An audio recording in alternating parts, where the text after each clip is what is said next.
بسم اللہ الرحمن الرحیم۔ السلام علیکم ورحمۃ اللہ وبرکاتہ۔ ناظرین، امید ہے آپ لوگ خیریت سے ہوں گے۔ آج ہم آپ کے ساتھ ایک حدیث قدسی بیان کریں گے۔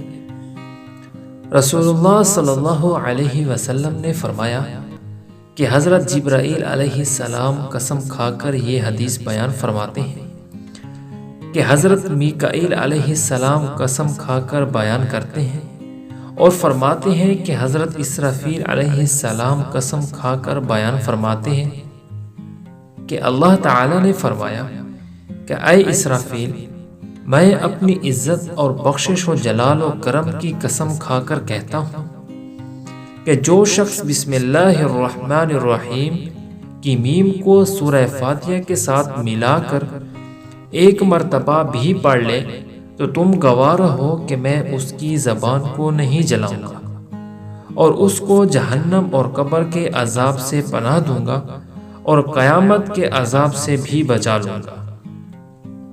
یہی بات شیخ اکبر نے اپنی کتاب فتوحات میں لکھی ہے کہ جب تم سورہ فاتحہ پڑھو تب ایک ہی سانس میں بسم اللہ الرحمن الرحیم کے ساتھ سورہ فاتحہ ملا کر پڑھو۔